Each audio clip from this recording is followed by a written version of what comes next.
Well, good evening, everyone. This is the September 12th meeting of the Planning Economic Development Committee. And committee members present, Judy Doche, Ginny Farrell, Derek Johnson, and myself, Kathy Fahey. We're here, and we have two pieces of legislation to discuss.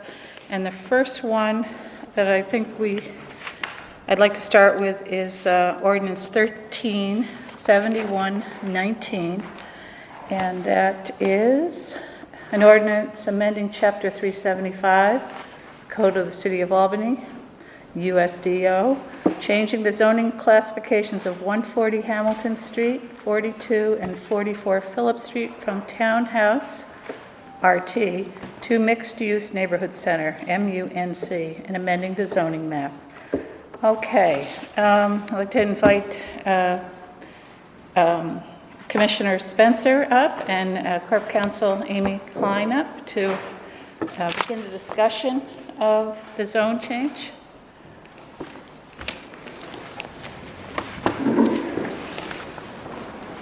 So these are properties that I know Brad Glass, when he was looking at the map early on, had looked at doing something a little bit different, but there was some warehouse space that I think he was unsure whether anybody's ever going to do anything with the building. And there were some provisions in the RT for some uses other than residential. But this appears that there's a use that seems favorable to the area. It's an artisan, would be considered artisan manufacturing, which is not allowed under the RT. And so this is the lowest classification that an artist manufacturing would be allowed. So rather than jumping 2 or 3 classifications up, so we think it's appropriate. It's just an extension of the existing map and the adjacent zoning classification. So I think it's an appropriate one for both that area and for that building, or for those parcels. And this is in your ward, Derek? Yes. Did you have any comments about this? I'm in favor. I met with the gentleman. We walked through, took a look at it, and as I was just sharing with the councilwoman, when I've grown up, I've always remembered that establishment to be a restaurant, like a tavern.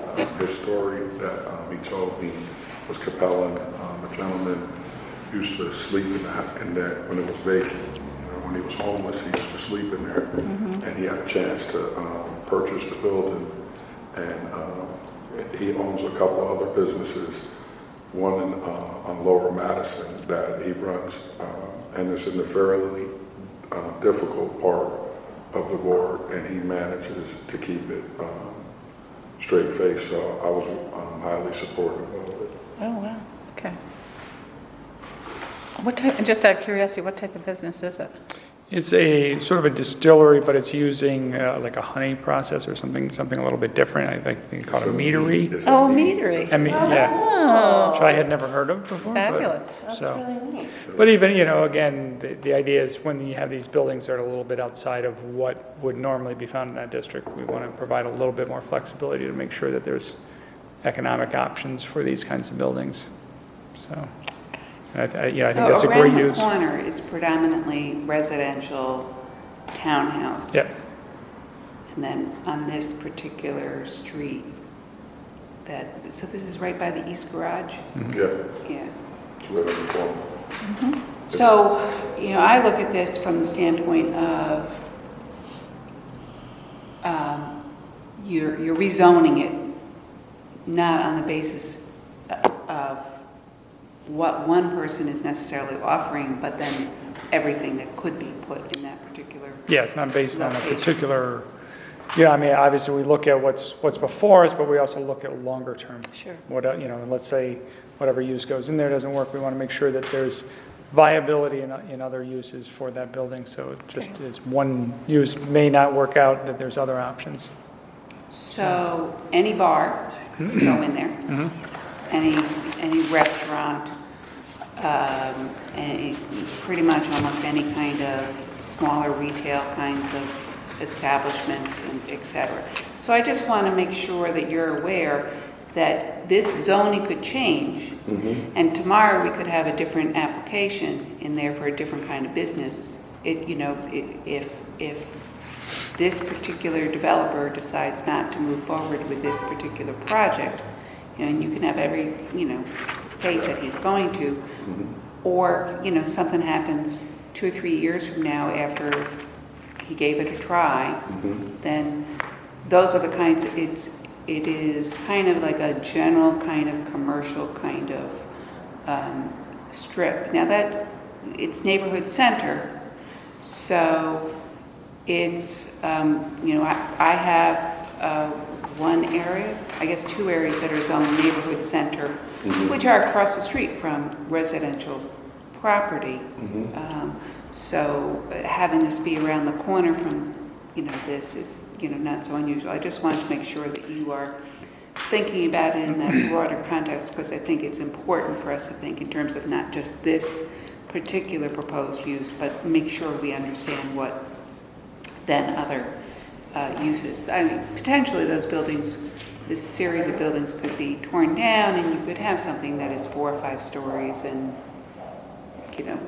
other, more apartments, more businesses, and more office, space, and et cetera. Are there any other properties in through there that could be, you might want to do something along these lines too? Well, there is the city, the Hill Street, is it Hill Hill Street? Street Cafe. Cafe Capriccio is right that there. is on that corner, and then that's, the street looking at the East Park Garage, State Garage. So it's not exactly the most desirable place for residential. It's actually closer to the East Park Garage than the houses on Madison Place, which are, have the park as a Okay. buffer kind of thing. This one So doesn't. I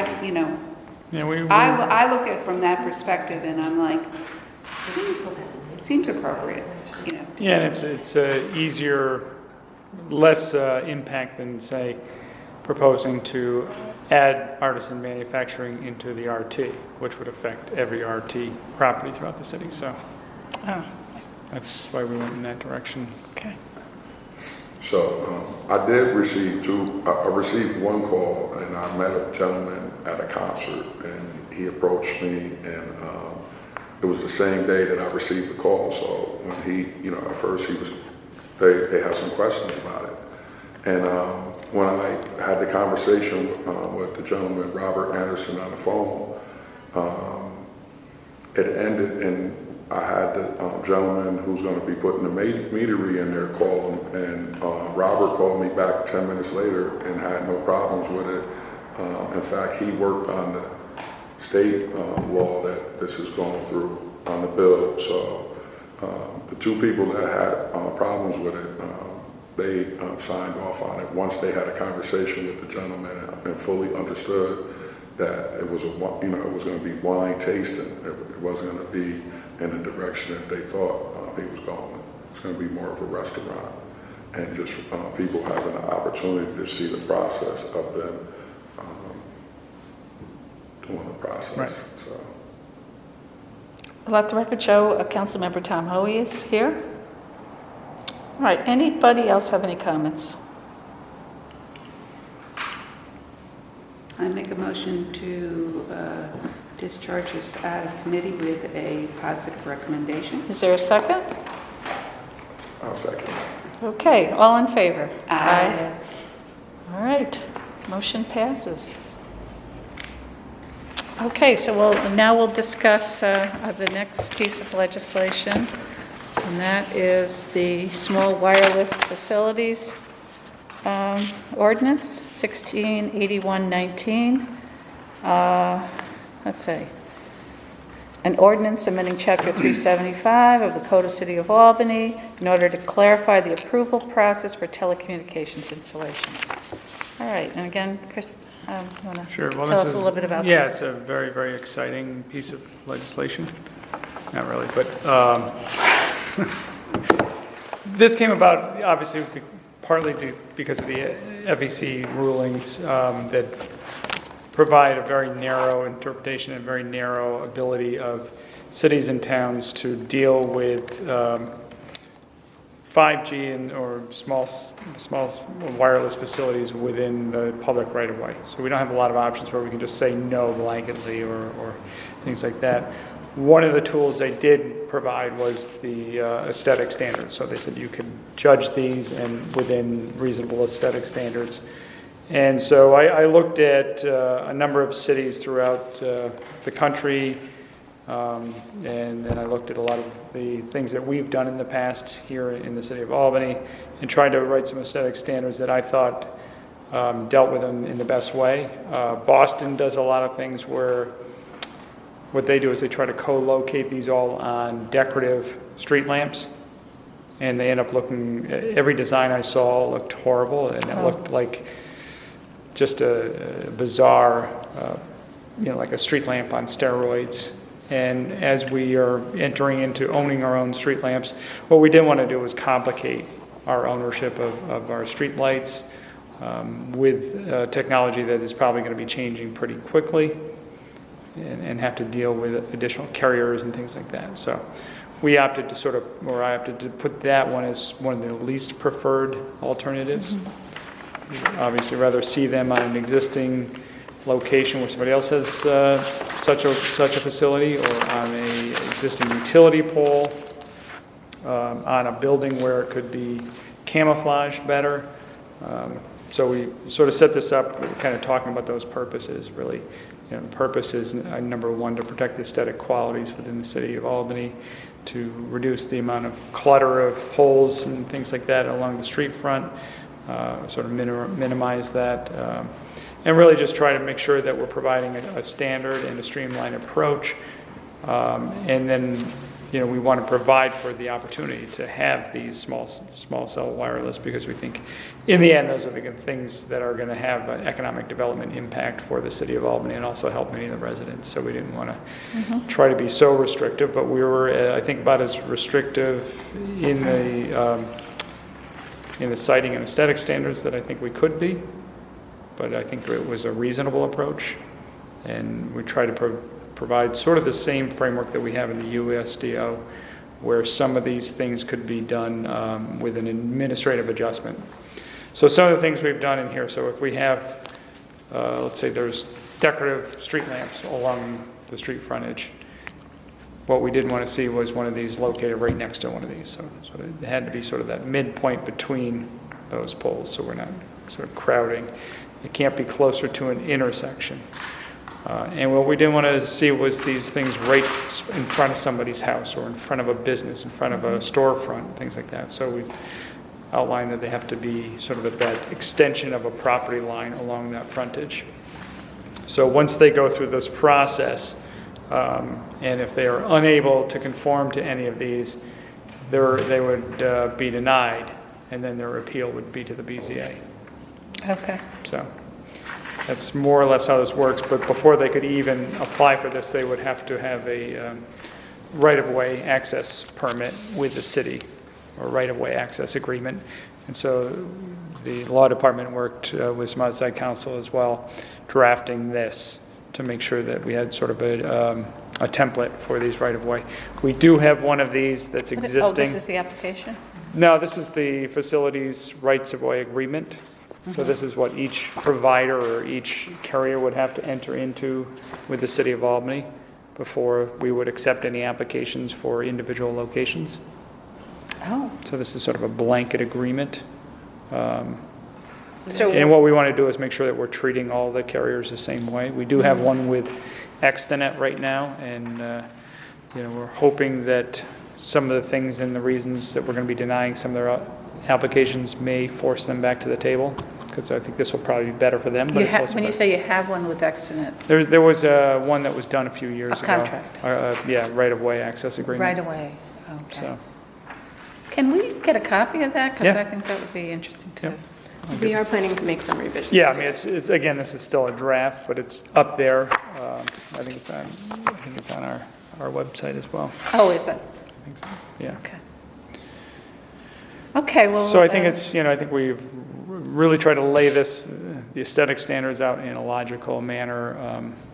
The requirements are not easy. It's not going to be easy for somebody just to pick a location and say, we're going to put a facility right here because of all of the other requirements within this. That's not to say we're trying to stop them, but we want to protect property owners, we want to protect businesses, we want to do the best we can to protect the city and the aesthetics of the city. So I think these are pretty reasonable, logical standards. Well, I don't know if other people feel this way, but to me, it's like, the unknown in a lot of, just, it's coming, there's going to be more of them, and the placement of them, it's hard to really think about what's, the impact of some of these standards that you've got, and because we haven't really, we've seen a couple of them out there, it's but pretty, they're not Well, that's why we've tried to that prevalent at a this little point. more pushback in terms of the radius, so we don't see them all in one area. And then, they can only be within Well, 250. okay, can you talk about that a So little? I think we've put in that they can't be within 250 feet of another existing facility. But don't they have to be within certain distance in order to work? Yeah, but I think 250 feet is that it? probably I think that was what we were seeing in some of the other 250. standards, something in that range. And I can't recall. It's- 250. They often say about 500 feet. Yeah. Oh, within five. So when you're looking at a block, a city block, what's 500 feet then? 250. Your Five. frontage is about 35 to 40 feet of Yeah. a typical for, in our neighborhood. So 7 houses. Something like that. No, about 10, 12 houses. Oh, Every no, time? 7 houses, right, Yeah. for 250. 500 would be 10, so every 7 houses, yeah. That's, But then they would still have to meet all of those other requirements, so. And so what would those be? Some of those other. Again, they couldn't be, they'd have to be midpoint between other existing decorative poles. They would, they can't be in the middle of somebody's front yard or, in the front of their Right. property. They'd have to be sort of at the extension of those property lines. They can't be any closer to an intersection than any other pole. So they can't, sort of jump into that intersection area. If there's an existing utility pole, they have to co-locate on those. They have to show us why they can't co-locate if they're not proposing to co-locate.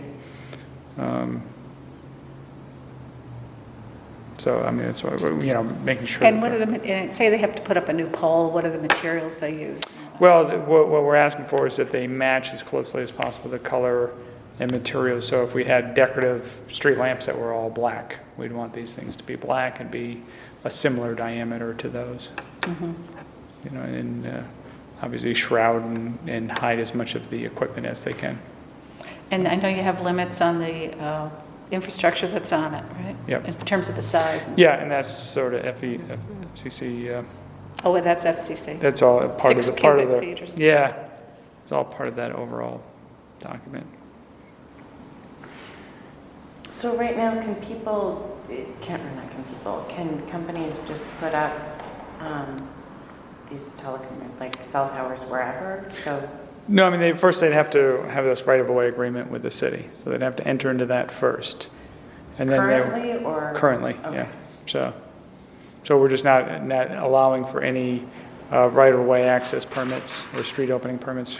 So just out of curiosity, how do you begin to make that decision about what company comes in and what company doesn't and Well, they where can they all- should locate? Because we had mobility in here quite a long time ago, and, they were interested in certain neighborhoods, whereas Verizon are interested in certain others. So how do you begin to kind of, I don't think we pick and choose, who goes where. It's going to be more or less up to the carriers, but what we do is we separate how close they can be. So if we have an application from one carrier and they pick this location, somebody else can't then locate right next to it or within that area.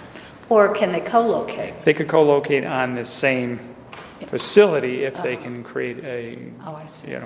cooperative Because it's relationship. Extenet, that's So Extenet is really not. the infrastructure. Yeah, and they're not a carrier per se. I think what they do is they find locations and then they rent them.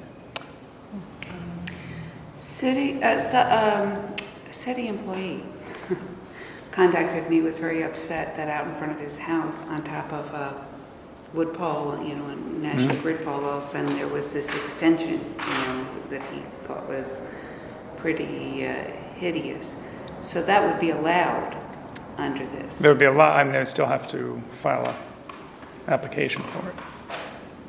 And, but we could, there is a part of me that would prefer something to be on top of one of those wood poles as opposed to having another whole new pole. Right, and that's why we put that as one of our preferred options. So an existing utility pole or an existing location. So, I have some basic questions about what's before us. We have an ordinance before us. So I want to say, as a result of this resident bringing this to my attention and my reading some of the stuff in NICOM, about this and some of the challenges, I'm very supportive of us doing something about this. But my understanding is that these standards are what was before the planning board. And that's what was presented to them. And that's what they approved. well, I think there's two ways you can do this. You could reference these standards in the ordinance. So this could be something that goes within the USDO that references the aesthetic standards, and the aesthetic standards can stay outside of that, and then they can be changed a little easier if we need to protect certain things.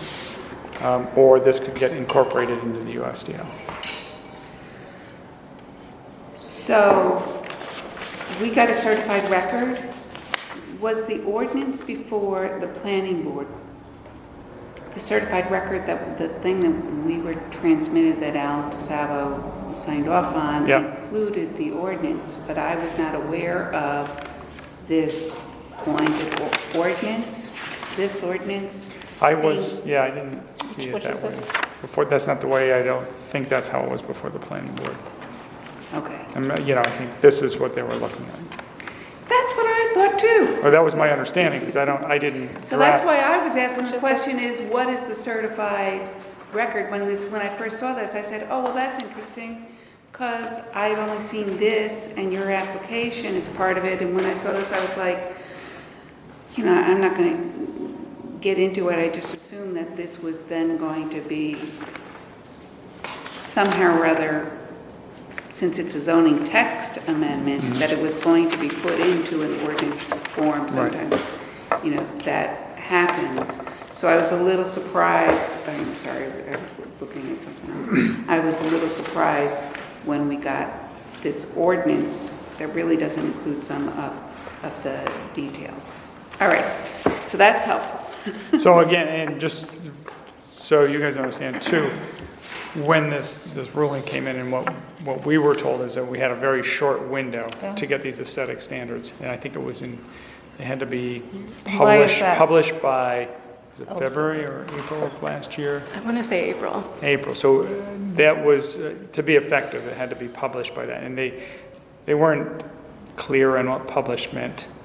So we took the liberal view that published meant we had it up on our website, and it was available to. You're talking about And you these did that standards? by March 27th. Yeah, we did it by whatever Okay, that, so that- to right. beat that deadline. So it was, With the slight problem being, where's your March authority? 27th. well, published, again, published meant, to me, could have meant that it was Yeah, available. but where's your authority to promulgate that? Yeah. Since it's not really, hasn't been part of the USDO. So I think this is something that we need to address. Right.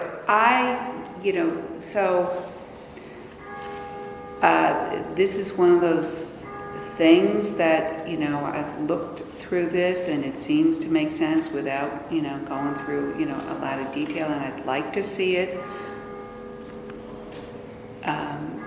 have some legal background.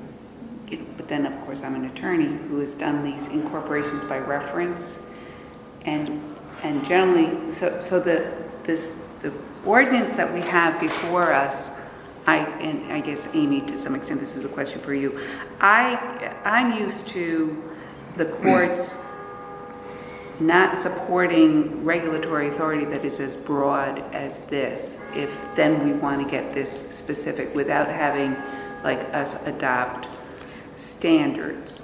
I was also rather surprised today when I looked at the ordinance and it didn't include the full set of aesthetic standards. So is that something we can go back and, So it would require enumerating them. So the other thing is, from my years at the Department of Health, if you want to reference another document, they require, at the state level, under the State Administrative Procedure Act, which doesn't necessarily apply here, but I think that there's some constitutional notice requirements, et cetera, that kind of do sort of overlap. And they require you to cite a particular version of some regulation or some document, and say, okay, as existing, on that particular date, if you're then going to incorporate it by reference. So amending the ordinance to, like Chris was suggesting, we could refer to these, but then we have to refer to that particular provision, which kind of doesn't give you, I want to say, carte blanche to amend them as you run into problems, which may or may not. well, it's also helpful for the public to be able to review these and. I would think support that's them being in the ordinance. I drafted it originally to be incorporated into the ordinance, so it was somewhat So that was a little purposeful. confusing. So So- they're written as, they use the term guidelines Yep. in it,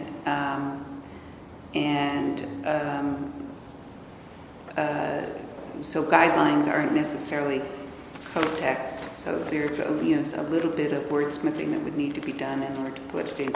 So are you here to tell us that you're willing to make those amendments and come back to us with? I can work on that. Okay. I'll have to make sure that Bill is all right with that, but I think he will be. Is that your recommendation, essentially? I think that they should be in the ordinance, yes. And I think that then when they are in the ordinance, while I don't like to require people to jump through a lot of hoops, I do think that we do have an obligation here as a committee to then take a look at it and say, okay, that's what we're going to be recommending to the full council to move forward with. So that, and personally, that's what I would like to see happen, is for you to do a little bit of wordsmithing and get it in proper format for us to incorporate it into the code. And if there are things that already these give the CPO a fair amount of discretion with this. If there are things that you think need to be modified to give a little bit more discretion or not, if you could highlight that to us, and maybe I think even before finalizing the document, maybe shoot something to us as a committee to get a little bit of informal feedback on. Sure, I'd be happy to. I have, it's been a few weeks since I looked them over, but I have read through them all, and I have read through all the FCC regulations, et cetera, and there's nothing that strikes me immediately as, something to call your attention to, but I'd be happy to give them another look through and polish the language. I tried to, And the what- administrative adjustments, we tried to keep, consistent with what other parts of the USDO would have.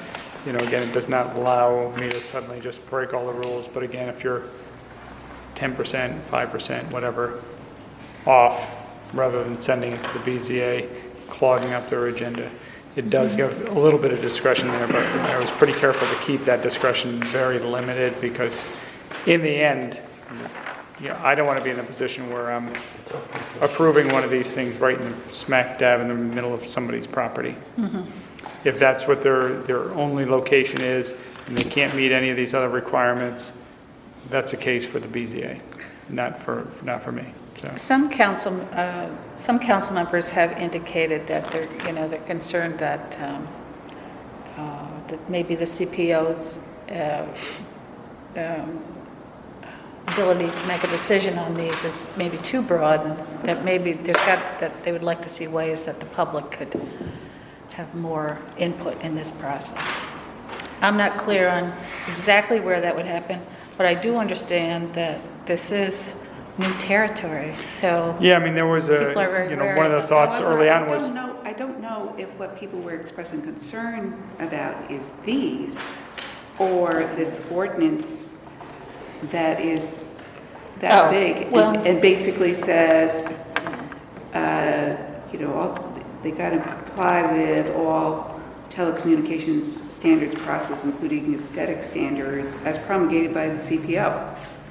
So that was. So you're saying without having these. Without the context of Oh, that. okay, well, but that's a possibility.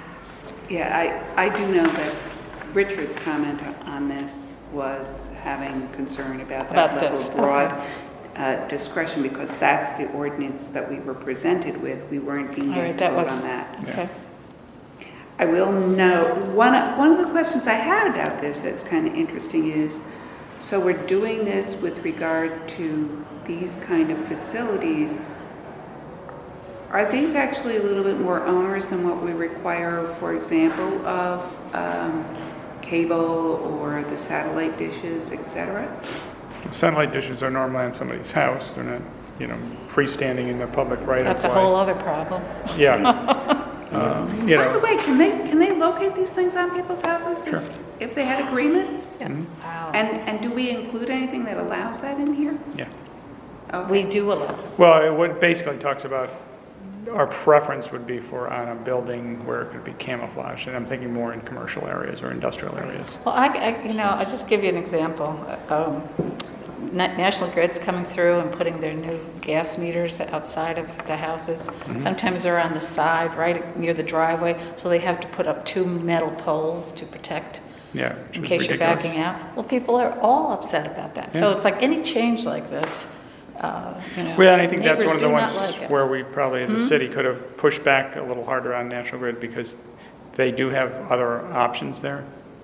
And, Well, that's the they first shouldn't I'm be hearing locating, that, they're so- locating them in areas where they're getting hit by cars. Or, they're in the front of the building, and they're saying that that's safer than being inside the building, and I think inside the building is probably much more protected. Well, They can have a relief Okay, their valve. response to that is about the gas is at a higher pressure, and so Yeah. you are more at risk. Well, my mom's house in Schenectady, we had a gas meter inside, but then they put a special valve, check valve or something outside that they required. But, we told them you were able to keep it in? we were not going to move ours outside. Okay, and, So, well, that's So another story, one of the though. other things is, it's not only the single gas meter, it is sometimes. a bank of 6 or 8. Oh, I Right, haven't seen that. yeah, So what, on multifamily? Like on Quail Street, somebody pointed out to me where, this one building, and they're putting like 6 holes into the brick foundation of this building that is, working class row house, is built as a working class row house, but could potentially look nicer than it does, and now it's like, Yeah. No, it's, So that's something that we could have had some impact well, I on? think we can still push back on some of these, but. Well, they've you done know, quite a bit They've done now, a few, yeah. but- Who did draft Anyways, this, it's- this legislation, by the way? Do you guys Which know? one? That, I don't know where that came from. I got a few questions, Chris. Sure, go ahead. Grabbed this, One of the things, will this is like, if somebody's done this before, we can't go back. I can't retroactively pull Okay. things out. Okay, There was one in particular, I think it was on Marion and Upton Road. There was a pole that went in, and it was for one of the Extenet locations. And so then and at that point, all of those were going through engineering, and I talked to Gary Bowl, and I said, where did this come from? It's like, well, it was approved, and I looked at the permit and the application, I said, well, that was for the other side of the street, and the permit has expired. So we basically said, you're not allowed, you can't go in there because you had a permit which was expired, and then you put the telephone pole on the opposite side, and, so we were able to push back a little bit on that one. But it was also, what they were saying is, well, we're co-locating on a utility pole, on a Verizon utility pole. Like, well, you're putting in the pole in for Verizon Verizon has no reason for that pole other than to put the small cell wireless. So I'm like, that's not a co-location, so. So I got one 200 feet from my house, and that's Yep. what I was asking that. And when the guys were putting it in, I went over and talked to them, right, and I'm in telecommunications, Yep. as you know. I'm like, what is this? And they wouldn't talk to me. Yeah. But the pole, and I guess I have another question about the permit process. The pole is actually now leaning over. They have this huge thing on top of the pole. They put an electric meter on the pole Yep. so they can do it. Is that, where they, again, I guess it's not our pole, it'd be National Grid. No, but this would, they'd still have to get permits for that. So those were happening, I think, before any of this. Well, how many of before- these do we have now? There's a lot of them out there. Oh, are there? Yeah. But I was reading, I looked up, it's about 500 feet is what I read that for the small cell. Okay. To work? Yeah, they said 500. So Speaking, with the permit So though, I mean, if we can, again, in this, if there was, and if Amy's got, any further radius than 250, I'm fine with that, because Yeah, if let's that's. do that. Let's go, I think we should Could you look max into it that? out, yeah. I'll have to check the Just, FCC yeah. order and see what it says. But I want to go back with the permit, because, and again, it's for a personal reason. The pole had woodpeckers were on it and put big holes near the bottom. And I pointed this out to the guys. I said, this pole is not, and they said, no, National Grid said we can put it here. This is, so is that something, do they get a permit from like Rick LaJoy to put that No, stuff up? They haven't been, these attachment agreements with National Grid have been run somewhat separately. Okay. This is an attempt to try to capture To some of bring those. that in, okay. At least on I this. think that would be very useful. And you'll see, one of the things we did put in this is trying to prevent some of those double poles. So, and the way we did that here was just to say, if National Grid or whoever's putting in a new pole and you're locating on that pole, we're not going to give you final sign-off until the existing pole is removed. Even though they may have no ability to do that, they're going to put pressure on the other carriers, so. And I spoke to National Grid 2 days ago on the double pole stuff, and it is, it's still the last carrier off that pole is responsible for removing it. Last utility. Because I've seen some of those double poles with the poles halfway cut. Yeah, and so what just- they do is they'll start with the primary, they move the primaries over, they cut the existing pole below the primaries, and then they move the secondary, and then they cut it down below that, and then it might be Cable or Verizon or whoever else is left, and none of them are in a hurry to move it over, because now they're responsible then to remove that pole. So, Is there anything we can do with, like in the USDO or anything to cover that? not in the USDO, but I know there's been some other legislation that we've looked at and been trying to work on, so. Okay. we do have some double Double pole pole legislation. legislation, code provisions. So the question is whether there's anything we should be amending in order to Yeah. maybe penalize them for, every 90 days beyond, Well, if we're potentially charging them for that real estate, for that right of way, we could be charging them double for 2 poles. I can look into that. Other questions? I Alfred? guess I have a question that has nothing to do with this. I'm not sure if you even know it, or maybe you can direct me in the right direction.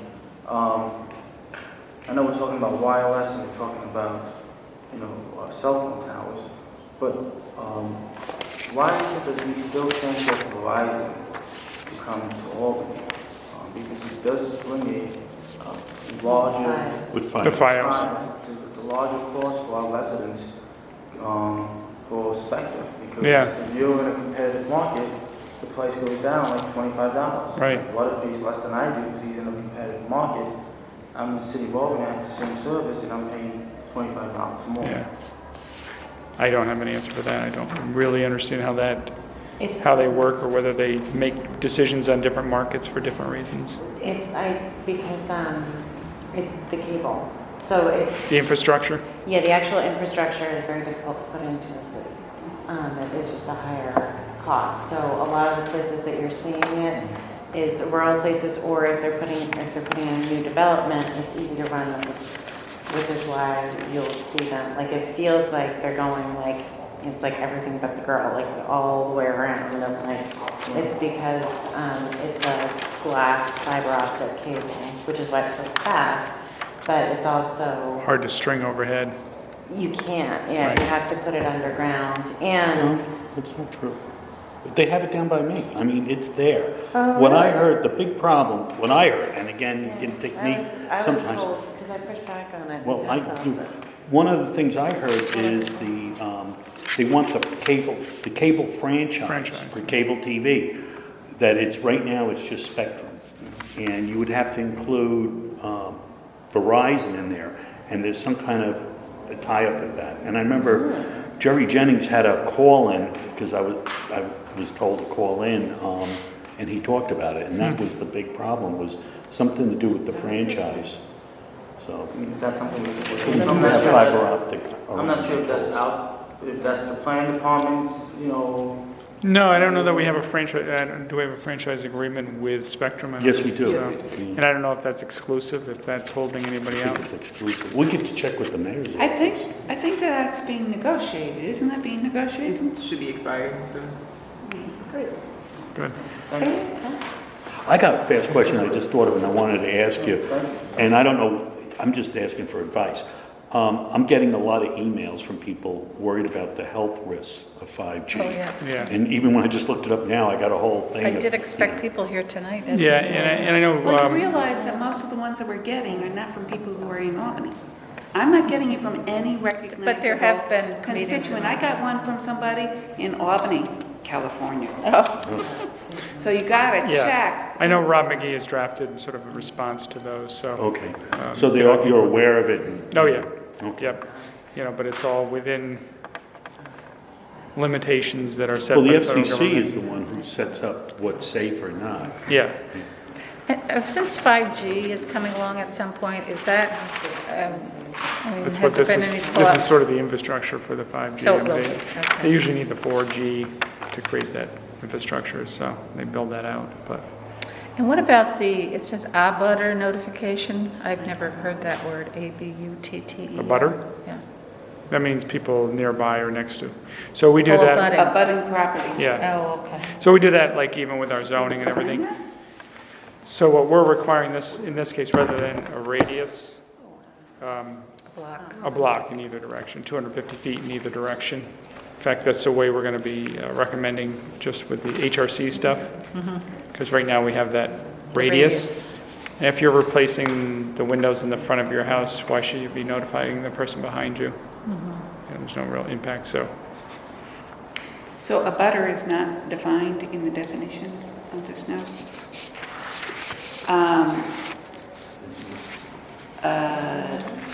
In some of these definitions, generally, I think we would put the definitions in the definitions section at the end. Yeah. Yeah.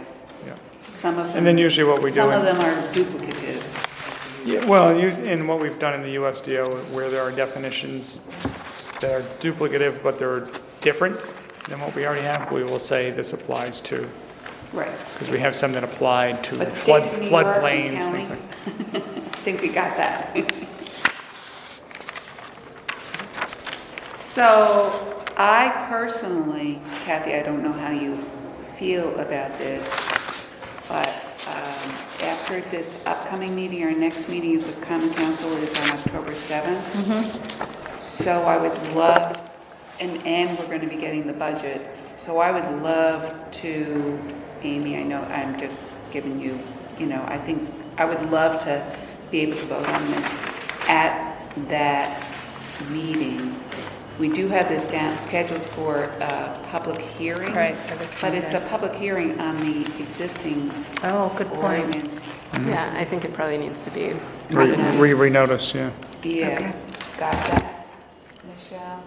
So, but after we have the revised, so I'm just, I think what I'm saying is if you can have the revised to us, like within 10 days. Well, we do have a meeting coming up for the Walkable Albany, that ordinance. 26th. On the 26th. So we could amend that to include this follow-up meeting here. Right, that would be great. For the Is 26th? that, Would that work for you? I think it's doable. Yeah. I don't think there's a ton of work there. Yeah, it's not a ton of work, I don't think. I didn't But completely bungle it. It is a lot of pages and figuring It out is. the numbering and all that, especially, do you want to use the old numbering system or the new numbering? I was planning to work with Jared or, one of the other attorneys who's more familiar with the legislation format, so. Yeah. Yeah, I think we need to be amending, for now, we need to be amending using the old coding, that's in this published book. Yeah. And Until, then until it you know, gets, Oh, of the and then- USDO, yes. Yeah.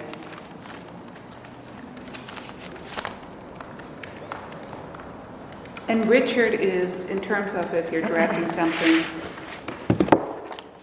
Richard is really good at eyeballing something to make sure that you're getting it in the right format and makes sense. Which Richard? Richard Conti. Yeah, great. Because he worked for the legislature, often drafting legislation for, I have some experience, but he has far more experience than me on that kind of thing. I actually kind of enjoy drafting legislation. Oh, sick of it. it's like an illness. She's that Yes. kind of wonk. Yeah, I know. All right. Shouldn't have admitted that.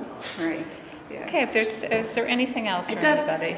Yeah, it's, All right, the basis is there, and it shouldn't be all that challenging, but because there is so many details in this, it is like 12 pages, that it's a lot of dotting your i's and crossing your Yes. t's and that kind of thing.